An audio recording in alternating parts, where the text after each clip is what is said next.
చూస్తున్నారు కదా కాళేశ్వరం టికెట్.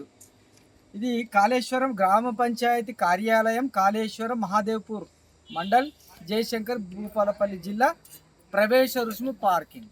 ఇక్కడ మేము ఎవరం ఉన్నాం? సన్నాసులం, ఇద్దరు కూడా సాధువులం.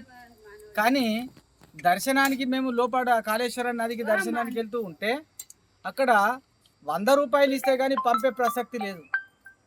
చూస్తున్నారా ప్రజలారా, హిందువులారా? 100 రూపాయలు బతిలాడాం. సన్నాసులం అయ్యా అంటే మాకు అదంతా అనవసరం, మీరు డబ్బులు కడతారా లేదని చెప్పేసి పూటకు 10 మందికి ఎగబడి డబ్బులు కట్టినాక పంపలేదు. సంతోషం. లోపలికి వెళ్ళాం. 33 కోట్లు ఖర్చు పెట్టింది గవర్నమెంట్.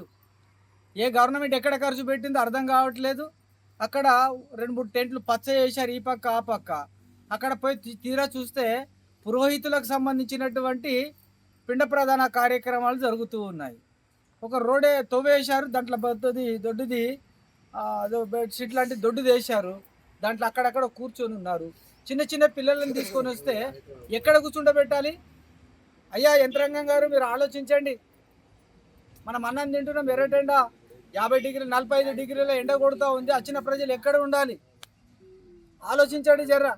విఐపి దర్శనం, మీ విఐపీల గురించి మాత్రం బంగారం లెక్క చేసుకున్నారు. మరి మాట వంటి బీద వాళ్ళకు వస్తే పూరి గుడిసె కూడా లేదు మాకు. ఇది మన తెలంగాణ ప్రభుత్వం ఏర్పాటు చేస్తున్నటువంటి పుష్కరాల గొప్ప వ్యవస్థ. మరి దర్శనానికి వస్తే సన్నాసులమయ్యా, మాకు ఆడవాళ్ళు ఉంటారు, మేము సైడ్ల పాట పోతామంటే 100 రూపాయలు కట్టు పో. మీరు పైసలు తీసుకోవట్లేదా? మీరు సాధువులు ముఖ్యం వదులుతున్నారని ఆ విధంగా చీత్కరింపు మాటలు మాట్లాడి, రెచ్చగొట్టే మాటలు మాట్లాడడం ఇది సమంజసమా? ఓ దేవాదాయ ధర్మాదాయ శాఖ మంత్రి గారు ఎక్కడున్నారు? మీరు బిజినెస్ చేస్తున్నారా? ప్రజల దగ్గర 100 రూపాయలు ఉన్నవాడు ఉంటాడు, లేనివాడు ఉంటాడు. ఆలోచించండి. మీరు మానవత్వం లేదా? కనకరం లేదా? మీరు హిందువులు గారా? జాలి దయ లేదా? అందరు మీలాగా కరోడ్పతులు ఉంటారనుకుంటున్నారా? కోట్లకు పడిగెలెత్తినటువంటి వాళ్ళు ఉంటారా? కూలీ నాలి చేసుకున్నటువంటి వాడు, రెక్కాడితే డొక్కాడనటువంటి వాడు పుష్కరాలని చెప్పేసి మా అమ్మ, మా జగన్మాత సరస్వతి వాణి, ఆ తల్లి కాళేశ్వర దర్శనానికి రావాలని ఎన్నో బాధలు పడుతూ వస్తే మీరు 100 రూపాయల టికెట్ ఆ దర్శనానికి మీరు పెట్టుకోండి. 20 రూపాయలు పెట్టండి, బీదవాడికి పెట్టండి. మీలాగానే డబ్బున్నోళ్ళు ఉంటారనుకుంటున్నారా? బీదవాళ్ళు మందిని మంచి సంపాదించారు అనుకుంటున్నారా? ఏమనుకుంటున్నారు మీరు?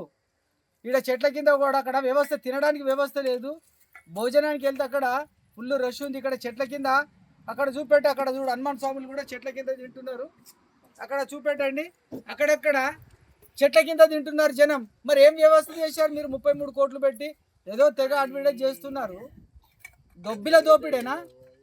దేవాదాయ ధర్మాదాయ శాఖ మీరు బోర్డు పెట్టుకోండి, ఒకటి బిజినెస్. దేవాదాయ ధర్మాదాయ శాఖ వ్యాపారము చేయబడుతున్నది. హిందువుల పట్టనే వ్యాపారం చేస్తున్నాం, మిగతా వాళ్ళ దగ్గర మేము చేయట్లేదు. ఎందుకంటే మా హిందువుల ద్వారా మీ బతుకంతా, మీ డిపార్ట్మెంట్ బతుకంతా మీ నాయకులకే కావచ్చు, మీ గవర్నమెంట్కే కావచ్చు, హిందువుల డబ్బులతో మీరు బతుకుతూ ఉన్నారన్న సంగతి మీరు మర్చిపోవద్దు. హిందువులారా మేల్కోండి, అందరూ ఖండించండి ఈ విషయాన్ని. ఇది సాధువులుగా ఖండిస్తున్నాం.